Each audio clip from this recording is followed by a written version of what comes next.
தீபத்தூண் என்பது நீதிபதியோட கற்பனை. மலையினுடைய அடிவாரத்திலிருந்து அந்த நெல்லித்தோப்பு போறக்கூடிய படிக்கட்டுகள் அத்தனையும் அறநிலையத்துறைக்கு சொந்தம்னு சொல்லி நீதிமன்ற தீர்ப்பு சொல்லியிருக்காங்க. அப்ப நம்ம அதே மாதிரி நினைச்சா நம்ம கீழே அனுமதிக்க மாட்டோம்னு சொன்னா என்ன ஆகும்? நீதிபதி அவர்களுக்கு விருப்பமெனில் அவர் வேணா அரசியல்ல சேர்ந்து அந்த வேலைகளை செய்யலாம். ஒரு நண்பரா நீங்க வந்தீங்கன்னா நான் கூட்டிட்டு போறேன்னு சொல்ற வாய், நீங்க உங்களுடைய மத நோக்கத்தோட நீங்க வந்தீங்கன்னா நான் விட மாட்டேன்னு சொல்றது எந்த வகையில ஏத்துக்க முடியும்? கார்த்திகை தீபத்தை ஒட்டி திருப்பரங்குன்றம் மலை உச்சியில் தீபம் ஏற்ற அனுமதிக்க வேண்டும் என இந்து தமிழர் கட்சித் தலைவர் ராம ரவிக்குமார் ஹைகோர்ட் மதுரை கிளையில் வழக்கு தொடர்ந்தார். வழக்கை விசாரித்த நீதிபதி GR சுவாமிநாதன் தீபத்தூணில் தீபம் ஏற்ற உத்தரவிட்டார். கோர்ட் உத்தரவை தொடர்ந்து தீபத்தூணில் தீபம் ஏற்ற இந்து மத அமைப்பினர் சென்றபோது போலீசார் அனுமதிக்கவில்லை. நீதிபதி சுவாமிநாதன் உத்தரவை எதிர்த்து திருப்பரங்குன்றம் கோயில் சார்பில் மேல்முறையீட்டு மனு தாக்கல் செய்யப்பட்டது.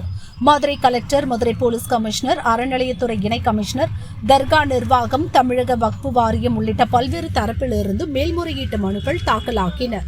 இம்மனுக்களை நீதிபதிகள் G. ஜெயச்சந்திரன், K. ராமகிருஷ்ணன் அமர்வு விசாரித்து வருகிறது. இன்று 3வது நாளாக விசாரணை நடந்தது. அப்போது வக்ஃபு வாரியம் தரப்பில் ஆஜரான வக்கீல் முபின், தர்காவிற்கு சொந்தமான இடத்தில்தான் தூண் அமைந்துள்ளது என்றார். கடந்த கால நீதிமன்ற உத்தரவுகளில் தீபத்தூண் என எதுவும் குறிப்பிடப்படவில்லை. ஆனாலும் இந்த விவகாரத்தில் சமரச தீர்வுக்கு நாங்கள் தயாராக இருக்கிறோம். நீதிபதியின் மேற்பார்வையில் இந்த சமரச பேச்சுவார்த்தையை நடத்த வேண்டும் எனவும் வக்ஃபு வாரிய வழக்கறிஞர் முபின் வாதிட்டார். அரசு தரப்பில் ஆஜரான சுப்ரீம் கோர்ட் வழக்கறிஞர் விகாஸ் சிங் வாதிடுகையில், மலை உச்சியில் தீபம் ஏற்ற வேண்டும் என்று மட்டுமே கோயில் நிர்வாகத்திற்கு அனுப்பிய மனுவில் ராம ரவிக்குமார் குறிப்பிட்டுள்ளார் என சுட்டிக்காட்டினார். அவர் கோரிய நிவாரணத்தை தாண்டி தனி நீதிபதி தீபத்தூணில் தீபம் ஏற்ற உத்தரவு பிறப்பித்துள்ளார். இப்பிரச்சனையால் இந்தியா பற்றி எரிகிறது. திருப்பரங்குன்றம் மலையில் தீபத்தூண் என்பதே இல்லை. அது நீதிபதி சுவாமிநாதனின் கற்பனை. அவர் அரசியலில் சேர்ந்து இந்த வேலைகளை செய்யலாம் எனவும் அரசு தரப்பு வழக்கறிஞர் விகாஸ் சிங் வாதிட்டார். நீதிபதி சுவாமிநாதன் தேர்தலில் போட்டியிட தயாராகி கொண்டிருக்கிறார் என அரசு தரப்பு வழக்கறிஞர் கூறியதற்கு ராம ரவிக்குமார் தரப்பு வழக்கறிஞர் குரு கிருஷ்ணகுமார் ஆட்சேபணம் தெரிவித்தார்.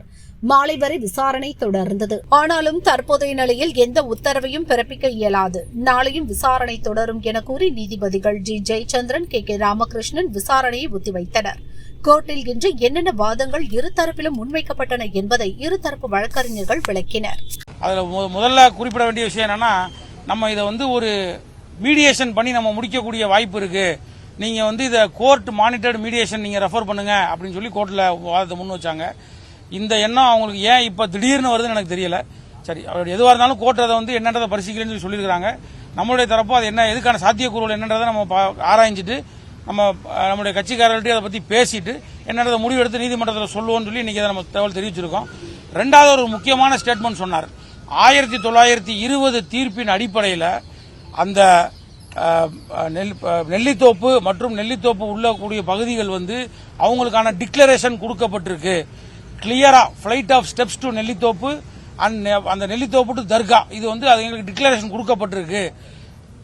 ரொம்ப தெளிவா அழுத்தம் திருத்தமா அவர் சொன்னார். லைட்டர் வெயின்ல நீங்க நண்பரா என் கூட வாங்க, நம்ம அந்த படியில ஏறி போவோம், மேல போய் நம்ம சுத்தி பார்ப்போம், அந்த மலையில ஏறி தர்கா கிட்ட போவோம், அந்த தூண் கிட்ட போவோம், நம்ம நல்ல முறையா போய் சுத்தி பார்த்துட்டு வரலாம்.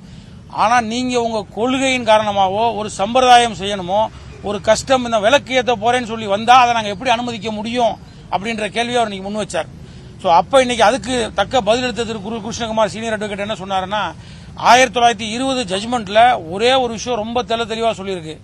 தி entire hill belongs to the Thiruparankundram Devasthanam சொல்லிட்டாங்க. அருள்மிகு சுப்பிரமணிய சாமி தேவஸ்தானம் சொல்லிட்டாங்க. Except the area called Nellithoppu 33 cent and the flight of steps from Nellithoppu leading to the dargah, இது மட்டும்தான் அவங்களுக்கு பாத்தியப்பட்டிருக்குன்னு சொல்லியிருக்காங்க. அப்படின்றத கருத்தில் கொள்ளும்போது குரு கிருஷ்ணகுமார் அவர்கள் ஒரு எடுத்துக்காட்டா ஒரு விஷயத்தை சொன்னார். இது அவங்க பேசினது முறையற்ற பேச்சு. இது மத நல்லிணக்கத்துக்கான விஷயமே கிடையாதுன்னு, இதை பொறுத்த மட்டுக்கும் அவங்க இப்படி வர ஒரு வாதத்தை முன் வச்சது ஆச்சரியம் அளிக்கிறதுன்னு சொன்னார். ஏன்னா அவங்க நம்ம என்ன சொன்னா, அப்படி பார்த்தா மலையினுடைய அடிவாரத்திலிருந்து அந்த நெல்லித்தோப்பு போறக்கூடிய படிக்கட்டுகள் அத்தனையும் அறநிலையத்துறைக்கு சொந்தம்னு சொல்லி நீதிமன்ற தீர்ப்பில் சொல்லியிருக்காங்க. அப்ப நம்ம அதே மாதிரி நினைச்சா நம்ம அந்த மாதிரி அவங்களுடைய மதத்தை புண்படுத்தணுன்ற எண்ணம் இருந்திருந்தா, அவங்கள காயப்படுத்தணும் இல்ல இதை ஒரு அரசியலாக்கணுன்ற எண்ணம் இருந்திருந்தா நம்ம கீழே அனுமதிக்க மாட்டோம்னு சொன்னா என்ன ஆகும்? இதனால் வரைக்கும் அப்படி ஒரு நிலைப்பாடை நம்ம என்னைக்குமே எடுத்ததில்லை, இனி மேலும் நம்ம எடுக்க போறதில்ல. ஆனா ஒரு நண்பரா நீங்க வந்தீங்கன்னா நான் கூட்டிட்டு போறேன்னு சொல்ற வாய், நீங்க உங்களுடைய மத நோக்கத்தோட நீங்க வந்தீங்கன்னா நான் விட மாட்டேன்னு சொல்றது எந்த வகையில் ஏத்துக்க முடியும்? நம்ம இங்க வந்து மத நல்லிணக்கம், நம்ம கான்ஸ்டிடியூஷன் வந்து article 25 and 26 clearly speaks about right to religious belief. ஒவ்வொருத்தரும் அவங்க நினைக்கக்கூடிய, அவங்க வழிபடக்கூடிய முறைகளோ விதிகளோ யாருனாலும் உங்களுடைய சொந்த விருப்பம்னு சொல்றாங்க. சோ அப்ப அதை மதிச்சு நம்ம அவங்கள முழுமையா ஏத்துட்டு இருக்கும் பொழுது இதை வக்ஃப் போர்டு கவுன்சில் பேசுறதா ஆச்சரியம் அளிக்குது. இப்படியான ஒரு வாதத்தை அவங்க இன்னைக்கு முன்வைக்கிறது முழுமையா வந்து நமக்கு ஒரு அதிர்ச்சியை கொடுத்துச்சு. அதுக்கான தக்க பதிலையும் நம்ம எடுத்து வச்சிருக்கோம். நாளைக்கு மீண்டும் தொடருவோம். சோ அதுக்கான ஃபர்தர் கோர்ஸ் ஆஃப் ஆர்குமெண்ட்ஸ் என்னன்றதை நம்ம அடுத்தடுத்து பார்ப்போம். நல்ல தீர்ப்பு வரும் என்று எதிர்பார்க்கப்படுகிறது. இப்ப தீபத்தூண் என்பது நீதிபதியோட கற்பனை. தீபத்தூண் என்பது நீதிபதி GR சுவாமிநாதன் அவர்களுடைய கற்பனை. அது fiction or imagination of the learned single judge என்று சொன்னார். தீபத்தூண் என்பது 1923 1920 2024 வரை எங்கேயுமே வரல, எந்த வழக்கிலையும் வரல. இவங்களும் இப்ப கேஸ்ல ஒரு பெட்டிஷன்ல சொல்லல, ரிட் அபிடேவிட்ல மட்டும் சொல்றாங்க. அதுக்கு எந்த ஆதாரம் கொடுக்கல. அப்படி இருக்கிற போது நீதிபதி அவர்கள் இந்த வார்த்தையை எங்கிருந்து எடுத்தார்? தீபத்தூண் என்பது நீதிபதி அவர்களின் கண்டுபிடிப்பு, அவரது கற்பனை, அவரோட பிக்சன் அல்லது இமேஜினேஷன் என்ற வார்த்தையை உச்சநீதிமன்ற மூத்த வழக்கறிஞர் நீதிமன்றத்திலே சொன்னார். அடுத்து அதற்கு பிறகு தொடர்ச்சியாக நீதிபதி அவர்களுக்கு விருப்பமெனில் அவர் வேணா அரசியல்ல சேர்ந்து அந்த வேலைகளை வந்து செய்யலாம். ஆனால் ஒரு நீதிபதி என்பவர் அரசியல் சட்டத்துக்கு கட்டுப்பட்டவர் அப்படின்ற வார்த்தையை அவர் சொன்னார். இவங்க தரப்புல ஆட்சேபனை பண்ணாங்க. நீதிபதி அவர் முக்கியமா என்ன சொன்னார்னா, நீதிபதி திரு GR சுவாமிநாதன் அவர்கள் அரசியல் சட்டத்தின் மீது உறுதிமொழி எடுத்தவர். அந்த அரசியல் சட்ட உறுதிமொழியை மீறி டிசார்டரை உண்டு பண்ணியிருக்கார். இந்த தீர்ப்பின் மூலமாக பப்ளிக் ஆர்டருக்கு பாதுகாக்க வேண்டிய நீதிபதி பப்ளிக் டிசார்டரை உருவாக்கி இருக்கிறார். இது துரதிருஷ்டவசமானது. இதை எந்த நீதிபதியும் செய்யக்கூடாது என்று உச்சநீதிமன்ற மூத்த வழக்கறிஞர் அவர்கள் சொன்னார். அடுத்து நாடு முழுவதும் இதுபோன்ற பிரச்சனைகள், மத ரீதியா இப்படி உருவாக்குற பிரச்சனைகள் வந்து நடந்துகிட்டு இருக்கு. அதனால இதை செய்யக்கூடாது. அந்த வழியில போனா நிச்சயம் சிக்கல் வரும். இன்னொரு மாற்று மத வழிபாட்டு தலத்தை எல்லோரும் மதிக்க வேண்டும். படிகள் முஸ்லீமுக்கு சொந்தமானது அப்படின்னு சொன்ன பிறகு அதை பயன்படுத்துறதுக்கு ஒரு நீதிபதி எப்படி சொல்ல முடியும்? அந்த வழியா போய் பயன்படுத்துறத அனுமதிக்க முடியாது. ஆனா நீதிபதி அதை பயன்படுத்தலாம்னு சொல்றாரு. அதை ஏற்க முடியாது. வக்ஃப் போர்டு தரப்பிலே முன்வைக்கப்பட்ட வாதங்கள், அந்த இடம், இவங்க சொல்றாங்களே அந்த தூண், அந்த ஸ்டோன் பில்லர், கிரானைட் ஸ்டோன் அல்லது சர்வே கல் அல்லது தீபத்தூண், இப்படி பல்வேறு வார்த்தைகளால் அழைக்கப்படும் அந்த தூண் என்பது தர்காவுக்கு சொந்தமான சொத்து என்று சிவில் நீதிமன்றம் 1923 சொல்லியிருக்கு. நீதிபதி அவர்கள் அதை தவறா மிஸ் இன்டர்பிரட் பண்ணி சொல்லியிருக்கிறாரு. தர்கா, நெல்லித்தோப்பு, அதில் உள்ள மண்டபம், கொடிமரம், அந்த தர்கா அமைந்திருக்கக்கூடிய மொத்த மலைப்பகுதியும் தர்கா நிர்வாகத்துக்கு சொந்தம் என்று 1923 தீர்ப்பு இருக்கிறது. அந்த மொத்த மலைப்பகுதியில் இந்த கொடிமரத்துக்கு அருகில்தான் இவர்கள் சொல்லக்கூடிய தூண் வருகிறது. எனவே அந்த தூண் என்பது எங்கள் இடத்தில் இருக்கிறது. வக்ஃப் போர்டுக்கு சொந்தமான இடத்துல, தர்காவுக்கு சொந்தமான இடத்துல அந்த தூண் இருக்கு. அந்த தூணில் தீபம் ஏற்ற சொல்லி நீதிபதி எப்படி சொல்ல முடியும்? அப்படி சொல்லவே முடியாது. ஒன்னு. ரெண்டாவது, நாங்கள் கடைசி நாள்ல தான் எங்களுக்கு நோட்டீஸ் வந்துச்சு.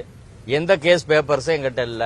நாங்கள் பதில்மனு தாக்கல் செய்வதற்கு நாங்கள் வாய்ப்பு கேட்டோம். கடைசியில 28ஆம் தேதி வாய்ப்பு கேட்டோம்.